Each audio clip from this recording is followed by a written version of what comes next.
Salut Aurélia, ça fait un moment que je suis arrivé, mais j'ai discuté avec un gars, là, un voisin qui habite là-bas dans le bout de mon village. Là. Ça fait longtemps que je n'avais pas discuté avec lui, donc ça m'a pris du temps.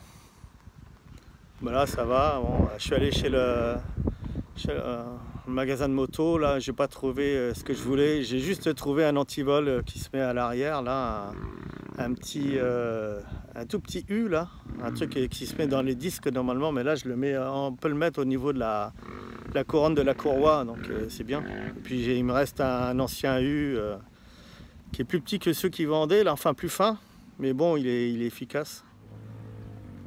Toujours aussi belle ma moto, alors qu'est-ce qu'elle est confortable, en plus elle bouge pas avec le vent et tout, franchement c'est un régal.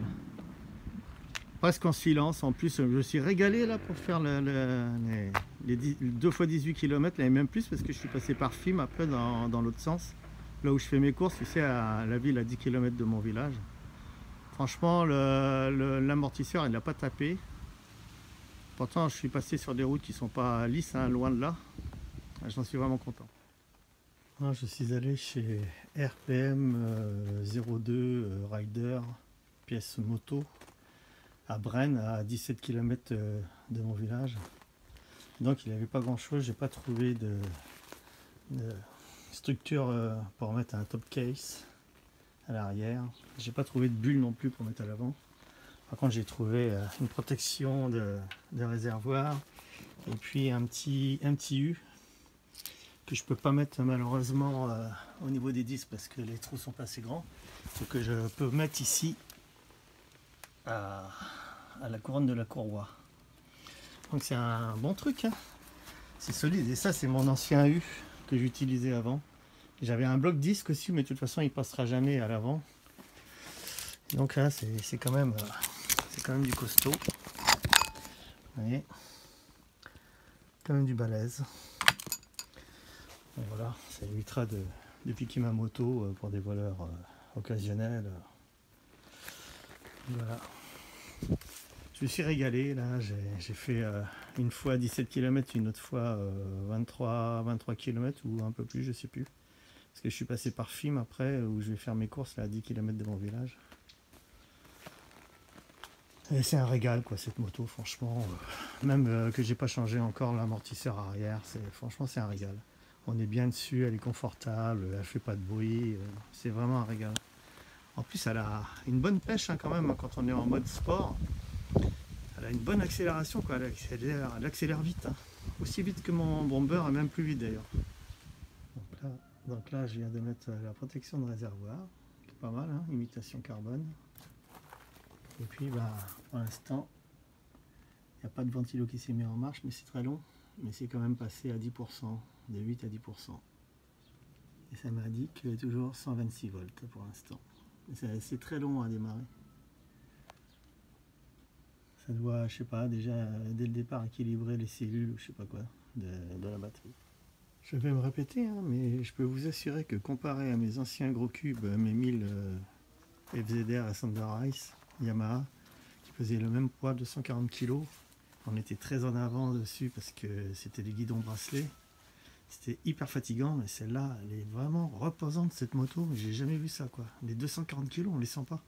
On la balance comme on veut. Bon, des fois dans les virages, vu que la fourche est très inclinée, des fois la moto a tendance à essayer de se redresser un petit peu dans les virages, mais ça c'est dû à la fourche qui est très inclinée. Et puis quand on s'arrête à un stop par exemple, on est toujours légèrement déséquilibré, mais ça c'est toujours à cause de la fourche. Et la longueur extrême de la moto qui fait 2,30 m quoi. Mais le poids on le sent pas. Et je peux lâcher le guidon et tout, même à vitesse assez élevée, la moto ne bouge pas, même avec un vent très fort. C'est un rail. Encore plus que mes anciens gros cubes. Franchement, j'en suis content, c'est un délice. Donc là, vous voyez, je viens de la mettre en charge. Donc il me reste 8% de batterie. Il me reste encore 20 km à faire d'autonomie. Là, la tension est descendue à 125 volts. Il y a 19 ampères. Et donc il me reste 8%. Il reste 100... Voilà, si, il y a 1 volt de plus, que c'était à 125 volts. 19 ampères et 25 degrés la température de la batterie. Et donc J'ai d'abord branché ici, sur la prise, il y avait un voyant rouge. Puis après, quand j'ai raccordé là-bas sur le réservoir, sur la prise, il y a le voyant vert et le voyant bleu qui clignotent. On m'a dit que 5 heures de charge, 5 heures et 3 minutes. Parce que je suis descendu très bas. Donc ça va, hein. Parce que quand je charge, la dernière fois quand j'ai chargé, j'avais fait 170 km depuis Paris, j'avais 40% de batterie qui me restait et ça avait chargé en 3h17. Et l'autre fois quand j'ai fait 174 km sur mes petites routes de campagne avec beaucoup de côtes très longues et raides, il me restait 27% de batterie et ça a chargé en 3h47. Donc ça charge très vite, hein, sur une prise normale. Alors sur une borne rapide, évidemment, ça charge beaucoup plus vite. Il faut compter 1 heure pour 100 km d'autonomie de plus. Enfin, normalement 2 heures, 2h30, ça dépend si on est entre 20% et 80% ou 20% et 100%, etc. Vous voyez, même si la charge n'est pas à fond là encore, il n'y a pas le ventilo qui s'est mis en marche. Ça m'a dit que 4h52 de charge, il y a déjà 12% alors que j'étais à 8. Et il y a 127 volts alors que j'étais à 120, je sais plus, 125 ou 123, je sais plus.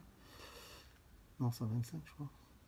Et toujours 19 ampères et 25 degrés pour la température de la batterie. Bon, ça fait un moment qu'on entend le ventilo, je pense que vous l'entendez là.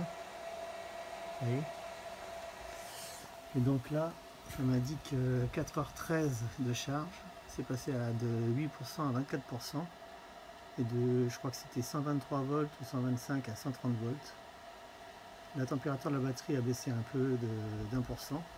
C'est passé à 24 degrés, je veux dire, d'1 degré. C'est toujours à 19 ampères. Donc voilà, ça charge quand même beaucoup plus vite maintenant que ça s'est mis en marche, le ventilo. C'est ce que je vous avais dit. Donc voilà, on est passé à 34%, donc de 8% à 34%, ça m'indique 132 volts, toujours 19 ampères et 25 degrés pour la température de la batterie. Et donc ça m'indique 3h38 de charge. On entend toujours le ventilo. C'est pas le ventilo du boîtier là-bas, hein, c'est le ventilo ici.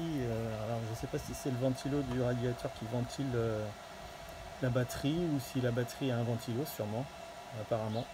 Parce qu'on l'entend bien. Hein. Okay. Voilà.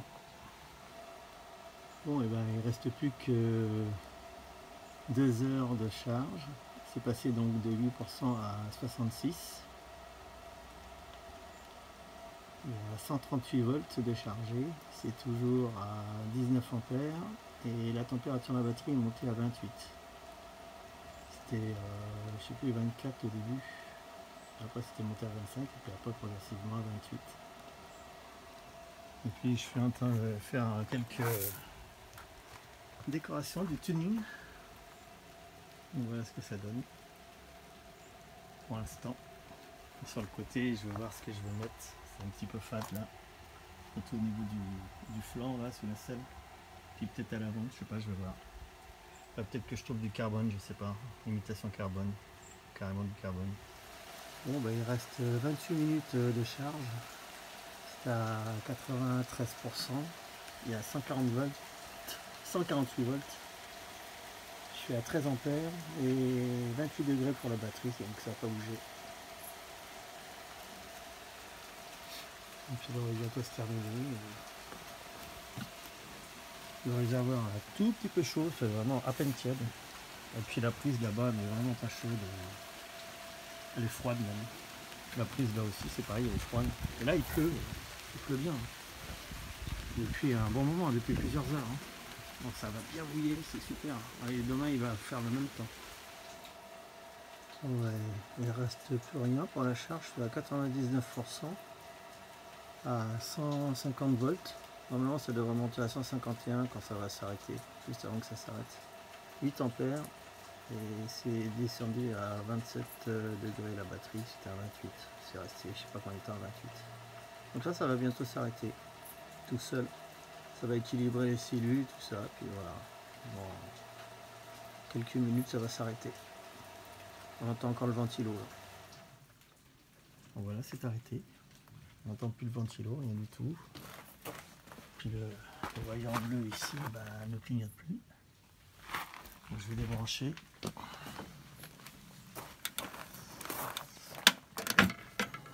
Voilà.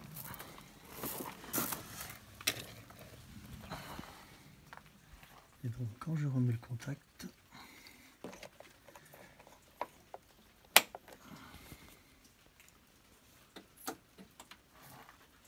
voilà. Ça met le temps à s'afficher. Alors, j'ai donc 100% de batterie, comme vous pouvez le voir ici. Là c'est la température normalement, donc c'est à mi-chemin, le bleu vient jusqu'ici. Le trip est à 0, il se remet à 0 à chaque fois. Donc il m'indique donc 250 km d'autonomie.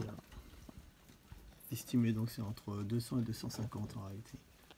En tout j'ai fait 2229 km et quand je suis allé chercher la moto j'étais à 1770. Donc le frein de parking est mis, l'ABS aussi, et donc je peux tourner la poignée, ça démarre pas. Évidemment c'est pas mis à l'heure parce qu'on peut pas aller toujours pas aller dans les paramètres avancés, et donc c'est dans les paramètres avancés qu'on peut régler l'heure. Le moteur est à 21 degrés, comme il fait frais dehors, et puis qu'elle n'a pas marché, elle n'a pas tourné la moto, donc voilà. Donc, vous voyez c'est bien éclairé, hein. Et encore là l'iPhone ça déforme, hein. C'est beaucoup plus net que ça, hein. Le noir est plus profond évidemment, parce que là ça fait gris le fond d'écran plutôt que noir.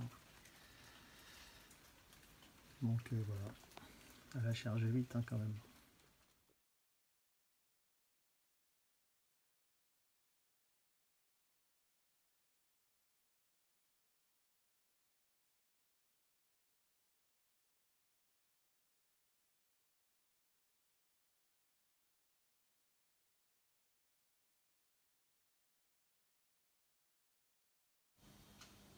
C'est donc mon top caisse que j'ai reçu tout à l'heure par la poste.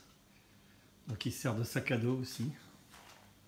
C'est pas immense, mais comme il est réglable en hauteur, donc c'est quand même assez grand.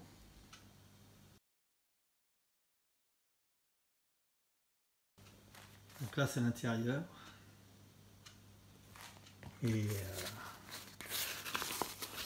ça se rehausse.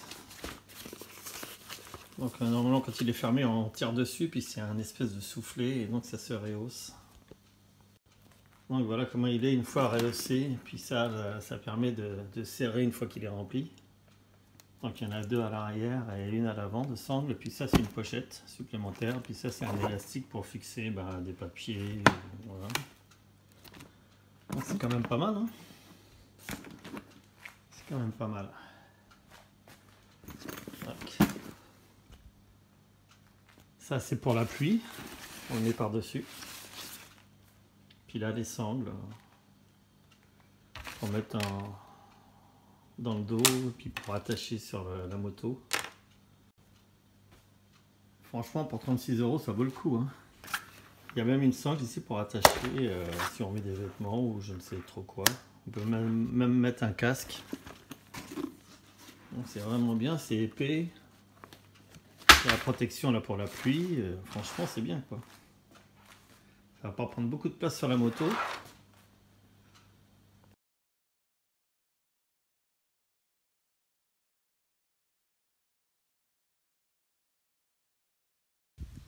Donc voilà ce que ça donne avec le top caisse en tissu épais là.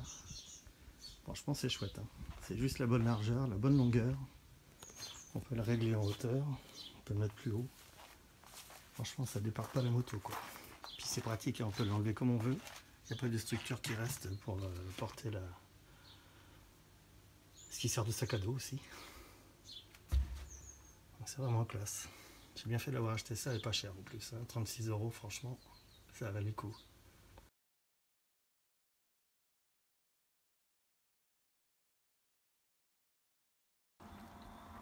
Bon j'étais à 90% de batterie, je l'avais pas chargé à fond. Donc il me reste 46% là. Et j'ai fait presque 100 km en réalité. J'ai fait 98,8 sur mon GPS en 1h39. Et les 25 premiers kilomètres, j'étais à 73 km/h de moyenne. Après, pendant beaucoup de kilomètres, j'étais à 65. Puis après, c'est descendu à 62. Puis là, je suis à 59,5. En réalité, j'étais à 60 même avant de m'arrêter. Donc, il me dit qu'il me reste 115 km à faire. Salut les amis. Hier, j'ai eu une bonne surprise dans ma boîte aux lettres. J'ai d'abord reçu, sûrement vers midi ou 13h, quand la factrice est passée, les embouts de guidon qui sont dans un joli gris anodisé, gris moyen, qui va très bien aller avec la couleur de ma moto. Donc je vais couper les embouts du guidon, je vais vous montrer ça. Et j'ai reçu ma carte passe de ChargeMap qui va me permettre, ça c'est le guide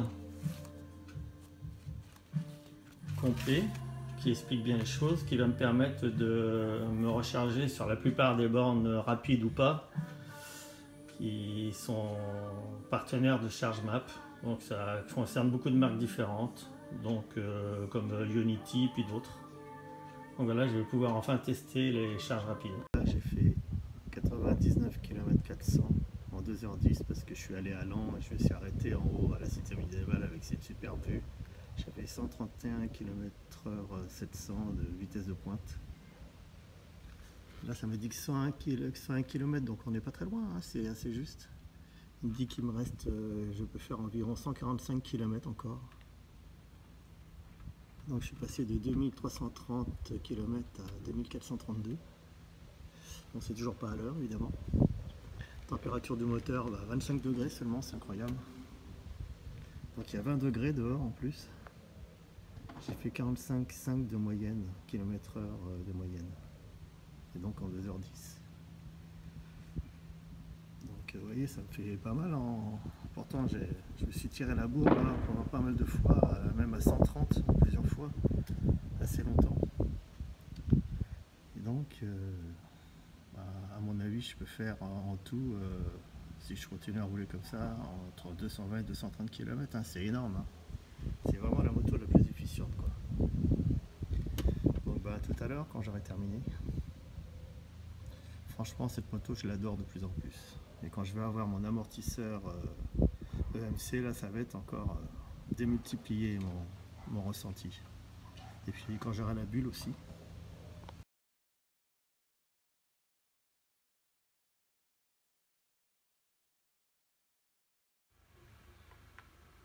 Donc là je vous la montre telle que je l'ai tunée, personnalisée. Donc comme elle était tombée en faisant une marche arrière dans mon jardin là en pente, elle avait été rayée ici, donc j'ai caché la rayure avec ça.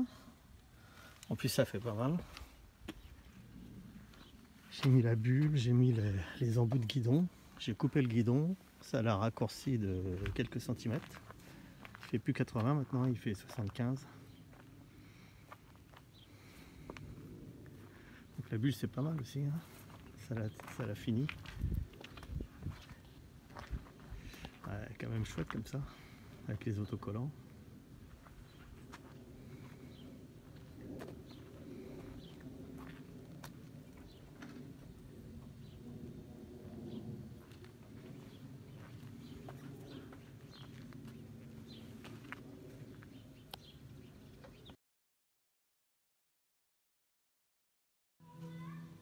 Bon ça y est, j'ai reçu mon amortisseur livré par UPS vers 13h, presque 14h. Ça c'est l'amortisseur, hein. Alors, super bien emballé, dans 2 cartons, avec ça autour, avec la description de tous les amortisseurs qu'ils peuvent faire. Et vraiment superbe, hein. Vraiment de la belle ouvrage comme on dit, hein. Presque comme du Öhlins, hein. Bon, le Öhlins c'est encore plus cher. Et il est vraiment magnifique à côté de celui d'origine, hein, qui n'a pas de réglage, à part peut-être les écrous ici pour régler la dureté du ressort, mais autrement Puis là, ça c'est la clé, donc pour régler les écrous. Voilà tout ce qu'ils font, hein. Donc moi j'ai pris un Sport Shock 2, donc il a encore plus de réglages, mais je pouvais le prendre encore avec des réglages supplémentaires. Bon, enfin bon, ça va, hein, c'est voilà. Ah, je pense que ça va être comme un coussin d'air, quoi. Ça va faire un sacré changement. Je sais pas si je vais le changer moi-même, je vais essayer. J'ai pas de béquille, j'ai pas trouvé de béquille pour lever la roue arrière.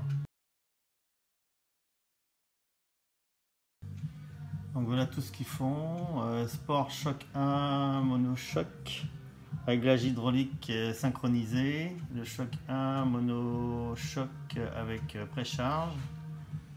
Il y a aussi le Sport Shock 1, bi-amortisseur, black et chrome. Donc réglage de compression et détente. Moi le mien c'est celui-là, le Sport Shock 2, monochoc. Donc double réglage de vitesse de compression et de détente synchronisée. Et le Sport Shock 2 Mono Choc avec précharge hydraulique. Et puis il y a aussi le Sport Shock 3 triple réglage racing et le GP4R, ça c'est pour la piste. Quadruple réglage pour tout terrain, et c'est pour le tout terrain celui-là. Et l'autre, le racing, c'est pour la piste. Donc tout en alu brossé, hein. Avec de l'acier évidemment, l'axe ici est en acier, le ressort aussi, voilà, tout le reste est en acier, et ça en acier galva, en acier doré je veux dire, donc c'est plus solide que le galva, avec les molettes anodisées, de réglage, les entretoises ici qui sont super balèzes, c'est vraiment de la bonne qualité de MC, fabrication française, et c'est donc à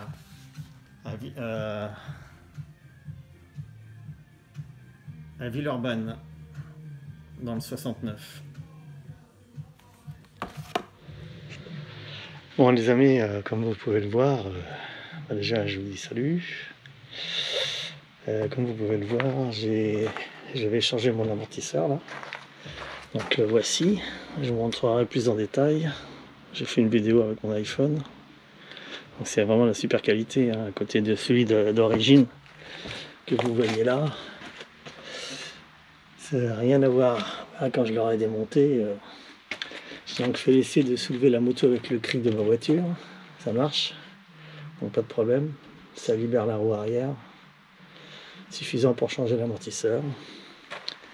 Donc j'ai déjà déposé la bavette là qui me gêne pour pouvoir dévisser les écrous là. Il faut que je démonte, j'enlève le réservoir et puis la partie avant, là, la partie arrière n'est pas gênante en fin de compte. J'ai un camarade qui l'a fait aussi, là, qui vient de le faire hier. Et donc, ça marche, hein, on peut le passer entre le... Quoique lui, je crois qu'il n'a pas enlevé la bavette. Pourtant, c'est gênant. Ouais, pour enlever, dévisser l'écrou, là, c'est gênant. Donc, je vais enlever la bavette, bon, puis on verra bien tout à l'heure. Bon, eh bien, voici la bête démontée. Donc là, comme vous pouvez le voir, il s'agit bien d'un chargeur de 3,8 kW, comme vous pouvez le lire ici, 3800 watts, 97 volts nominal à 149 volts, 150 volts quoi, mais quand elle est chargée à fond, elle indique, l'écran LCD indique 151 volts et 25 ampères. Là c'est un convertisseur de courant, donc sûrement pour l'éclairage et tout le reste. Donc 80 volts, 150 volts et ça le transforme en 14 volts 2. C'est un 35 ampères, 500 watts. Donc c'est quand même balèze. Ici,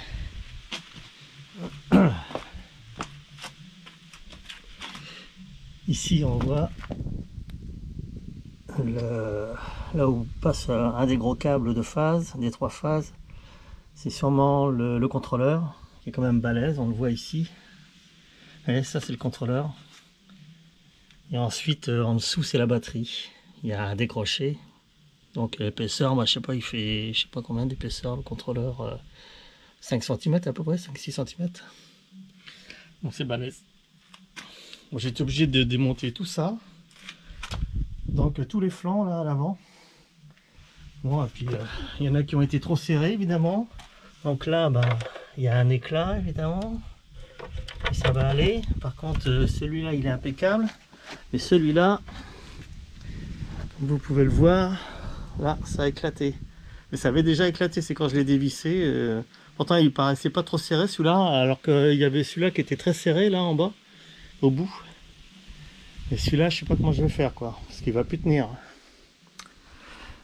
Donc je sais pas, il faut que je vois ça. Donc voici le... Je peux vous montrer le radiateur cette fois-ci en entier. Et il est balèze. D'ailleurs, il faut que je vérifie si j'ai encore du liquide de refroidissement. J'étais obligé de démonter la plaque ici devant là où il y a la clé pour pouvoir soulever le faux réservoir. Et donc le réservoir, ben le voilà. Et il est tout en alu. Il est balèze. Hein. Bon, ça c'est la prise. Ça c'est pour sûrement le refroidissement. C'est comme un renifleur de réservoir de carburant. Ça c'était donc le cache au niveau de la clé de contact. Et puis ça c'est la bavette qui vient ici. J'étais obligé de démonter parce que ça me gênait pour dévisser l'écrou de la fixation de l'amortisseur d'origine. Voilà, voilà. Je vais le mettre là.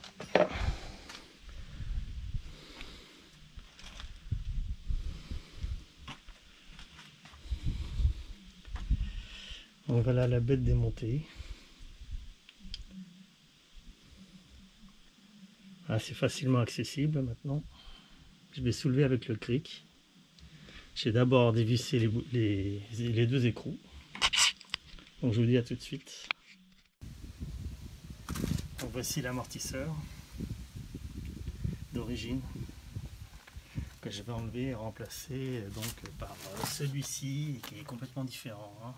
Et c'est la classe là, celui-là. Mon camarade qui a la même moto que moi là, il l'a changé hier et c'est un véritable régal, paraît-il. Bon, ça y est, je vais changer mon amortisseur. Donc je vais enlever la bavette là, qui me gêne pour enlever l'écrou et le boulon. Je vais soulever la moto avec le cric, j'ai déjà fait un essai tout à l'heure. Ça marche.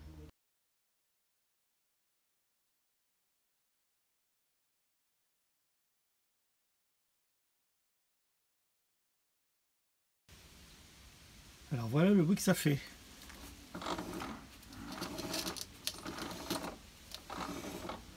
Est-ce normal? Je pense que oui en fin de compte.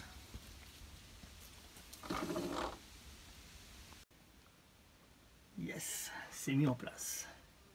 Bon, c'est pas serré pour l'instant parce que je vais tester la suspension avant de serrer. Il m'a conseillé mon camarade.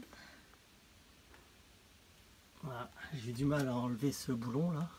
Décidément j'avais eu du mal à enlever l'écrou et j'ai eu du mal aussi à enlever le boulon. Et là il a fallu que je soulève la roue arrière, que je soulève plus la moto, que je soulève la roue arrière pour pouvoir axer l'entretoise de la tête d'amortisseur avec le boulon. Bon les amis, ça y est, j'ai installé le nouvel amortisseur, superbe, et ça amortit super bien.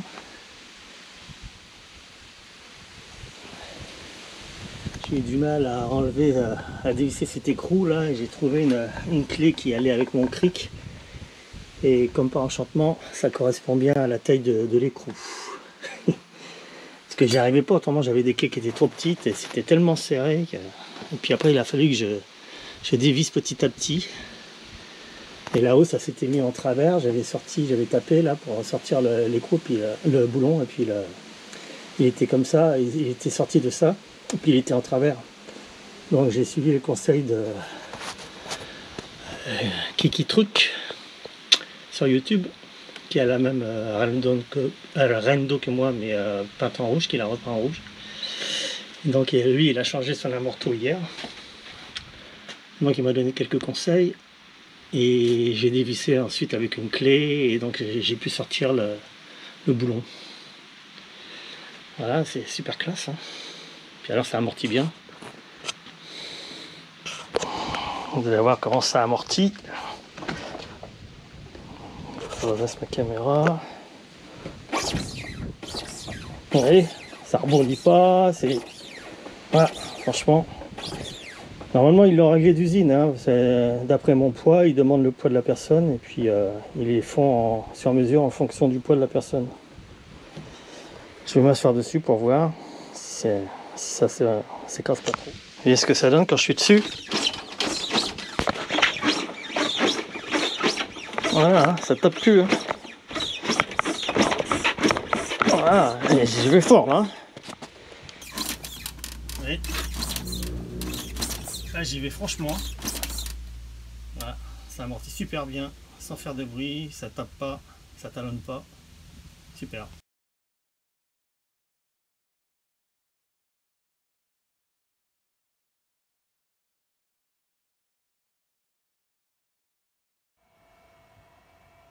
Salut les amis, je suis en train de bricoler sur ma moto là. Il me restait deux anciennes bulles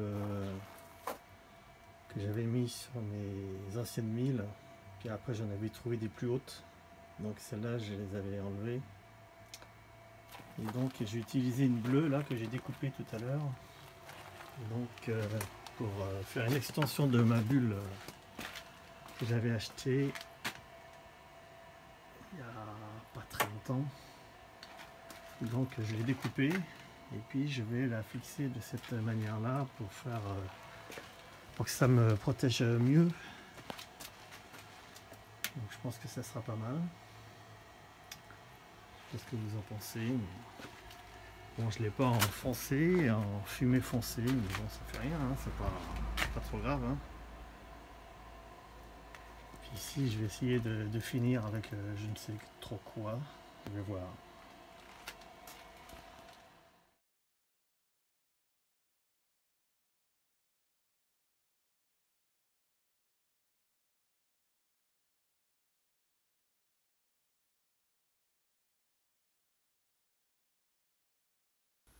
Je viens de mettre en charge la moto là. Je sais pas pourquoi c'est trouble comme ça d'ailleurs, c'est peut-être parce que c'est trop sombre pour l'image. Je pars demain à Caudry voir ma petite Mémé Moulin là, à peu près 104 km d'ici. Donc je la recharge là, je suis à 48%, 133 volts, 19 ampères pour la charge et 28 degrés de température de la batterie. Ça m'indique 2h57 de recharge. Le ventilo vient de se mettre en marche et ça m'indique 50% déjà, ça veut déjà chargé 2%. Et donc 2h50 de recharge.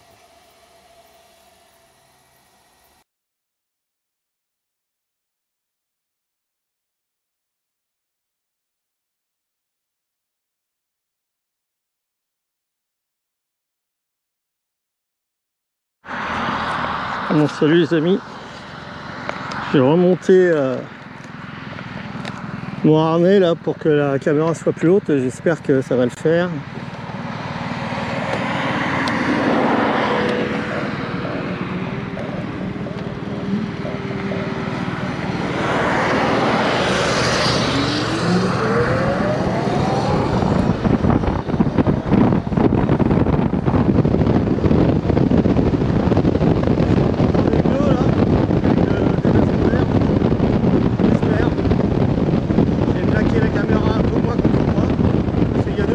Nice.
2 semaines là-bas en Bourgogne dans l'appartement, j'ai commencé à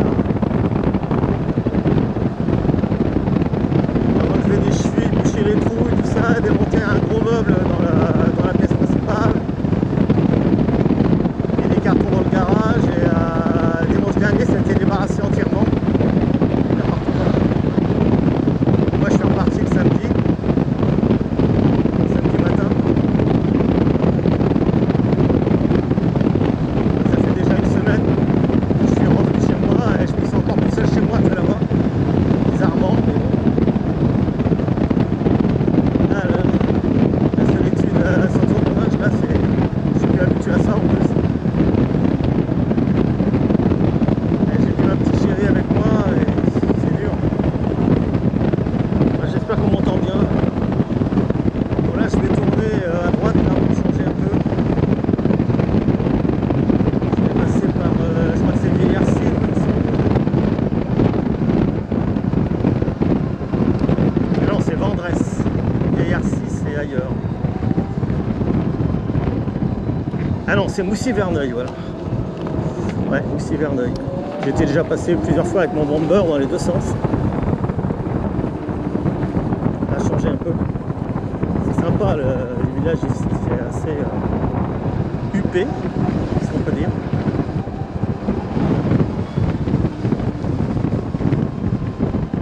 C'est chouette. Ouais, il fait chaud aujourd'hui. Hein. Il y avait 29 au soleil et tout à l'heure j'ai fait un petit peu de vélo de course. J'en ai pas fait beaucoup parce que je suis pas en forme du tout. Hein. En ce moment, j'ai récupéré un petit peu là, mais quand même, hein. C'est pas la grande forme. J'ai voulu prendre le vélo en carbone que j'avais là-bas en Bourgogne, là, mais il n'est pas très adapté ici où il y a beaucoup de côtes très longues et raides. J'ai un grand plateau de 50 dedans, c'est trop grand. Et, bah, je sais pas, il est un petit peu plus léger que mon Scott, mais ça va pas. C'était bon là-bas pour faire du vélo le long du canal jusqu'au lac Kyr et même plus loin que le lac Kyr, là, vers Dijon. Mais là, ici, il y a tellement de côtes et tout qu'il y a beaucoup de vent aujourd'hui.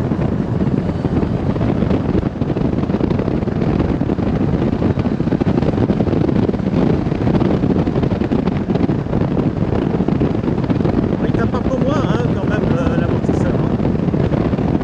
Voilà, quand il y a des gros trous, des grosses bosses, il tape, mais beaucoup moins. Il tape pas en butée. Il s'assouplit hein, petit à petit. Enfin, j'attends quand même mon EMC là. Sport Shock 2. J'espère qu'il va bientôt arriver parce que j'avais un délai de 6 semaines, et puis pas que moi, hein. D'autres qui ont l'Alrendo aussi, qui l'ont commandé un petit peu avant moi, bah, c'est pareil, ils ont un délai de 6 semaines parce que évidemment les fournisseurs étaient en vacances. Et de toute façon ça demande quand même, c'est une fabrication un peu sur mesure quand même, d'après le poids qu'on fait. Donc,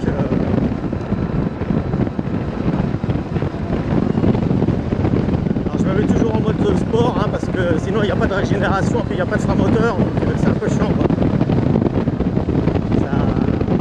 Ça économise les plaquettes de frappe et les disques. Il y a souvent des chevaux ici, mais là aujourd'hui, non, ils sont pas là. Deux beaux chevaux là, marron très foncé, presque noir. Ils sont magnifiques. Ah bah si, ils sont là, tiens. Ah, il y avait des poneys aussi, je crois.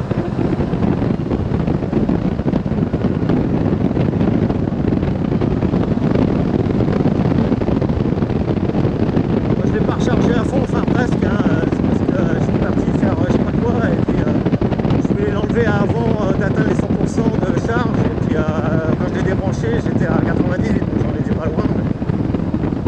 Parce que c'est pas bon, paraît-il, de charger tout le temps à 100%, ça économise pas les batteries. Donc quand c'est vraiment nécessaire, qu'on a besoin de faire un grand trajet, on charge à 100%, mais autrement on charge à 80%, ça suffit. Celle-là, elle a vraiment une énorme autonomie. Donc, là, elle m'a dit que 222 km d'autonomie.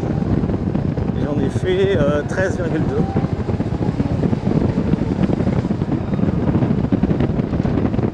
Quand je l'ai mis en marche, là, j'étais à 96%. C'est descendu de 2% en 2 jours, hein, parce que je l'ai chargé il y a 2 jours. Elle était, bon, il y avait la bâche dessus qui protège bien parce qu'elle est molletonnée en dessous. donc elle a protégé de la pluie et de l'humidité et du froid aussi, parce que le soir, la nuit, il fait quand même froid ici.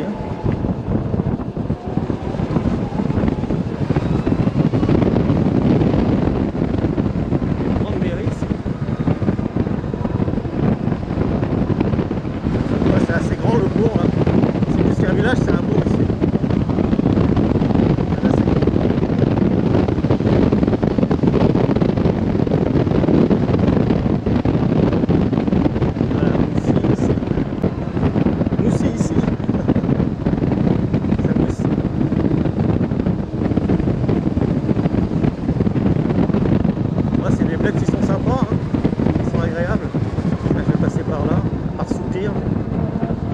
Je passe par le haut là. Là on va changer un petit peu. Par contre c'est assez défoncé. J'aime pas trop. Tant que j'aurai pas mon amortisseur qui va faire que ma moto va devenir presque parfaite. Elle est déjà confortable, mais alors là avec cet amortisseur là je pense que ça va être un régal. De toute façon j'ai déjà eu des échos de cet amortisseur parce que un des premiers qui a acheté cette moto, je sais plus par où il faut passer là, qui a acheté cette moto, ah merde, ouais c'est le canal là, je vais faire demi-tour. Je pense pas qu'on ait le droit de passer là à moto.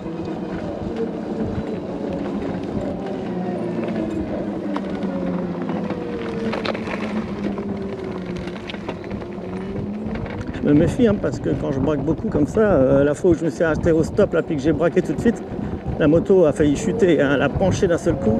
Alors, je me méfie maintenant. Même quand je tourne vraiment à faible vitesse, il y a toujours l'effet gyroscopique qui marche, mais enfin, je me méfie quand même. Hein.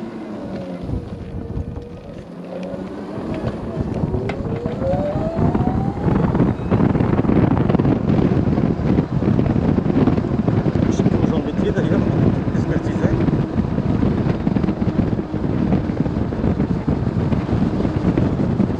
J'espère que la caméra est un petit peu au-dessus filme un petit peu au-dessus de la bulle, parce que sinon on va pas voir grand chose.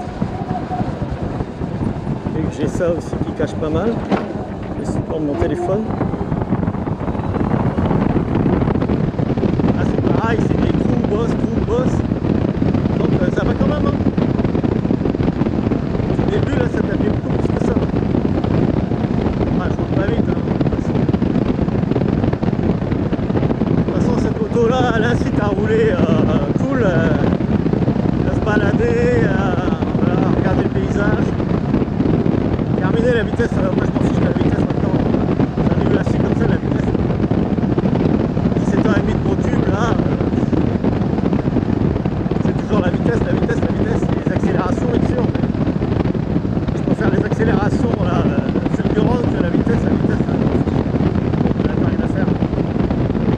C'est pas ça qui donne le plus de sensations, c'est les accélérations qui donnent les sensations.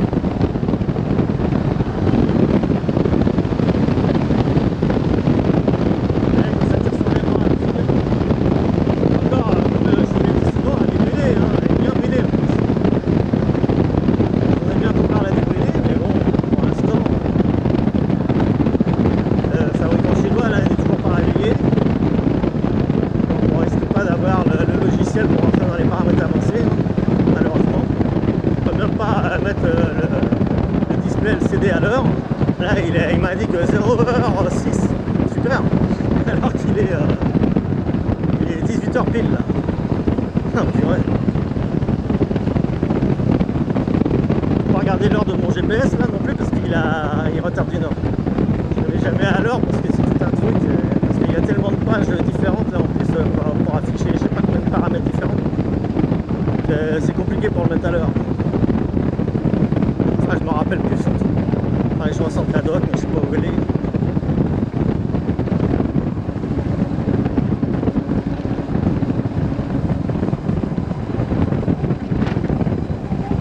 Là, c'est à taper là. Parce qu'il y a des bons trous, des bonnes bosses.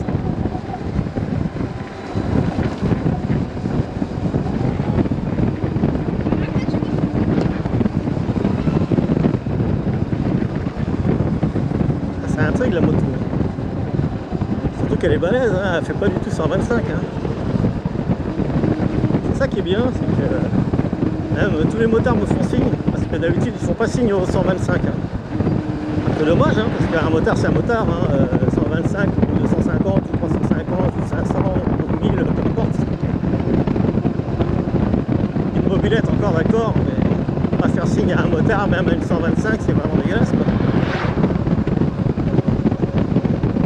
Aussi j'en ai eu des 1000, hein, c'est pas pour autant que je faisais pas signe à des gars qui étaient sur des 125 ou 250 ou des petits cylindres, quoi.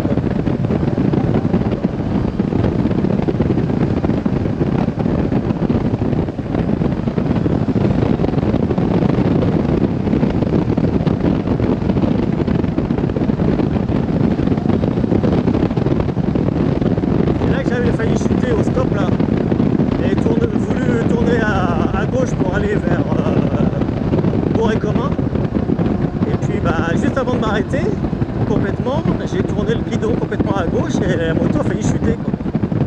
Et là je vais tourner à droite, c'est l'inverse.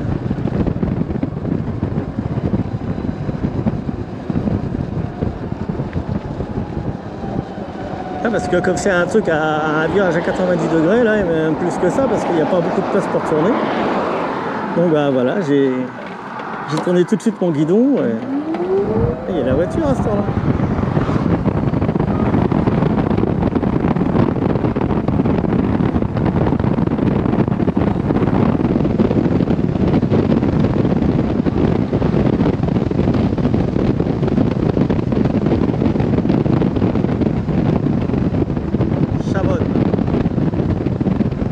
Abonne-toi bien. Ils ont passé la fibre là il n'y a pas très longtemps, donc ils ont refait tous les trottoirs là, avec du gros gravillon du silex gris là. Il y a toujours eu des trottoirs ici, hein, c'est dingue. Pourtant c'est un petit bled, hein. Bon, il y a quand même des rues qui partent sur la droite là, qui montent vers l'église.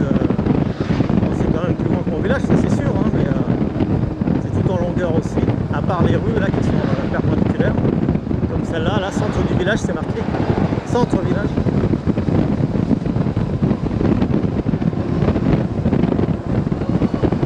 Là je vais vers Veilly, il y a beaucoup qui disent Vély, moi aussi je disais Vély avant, mais comme ça s'écrit AI2L Y, donc normalement ça se dit Veilly. Dans le nord on déforme beaucoup les noms et les mots.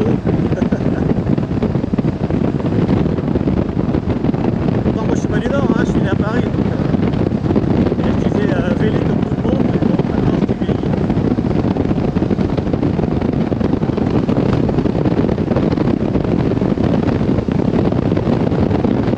Je passais par là, bien sûr, quand je suis revenu de Paris, quand je suis allé chercher la moto le vendredi 7 juillet. Et je suis passé par Soissons, donc la gare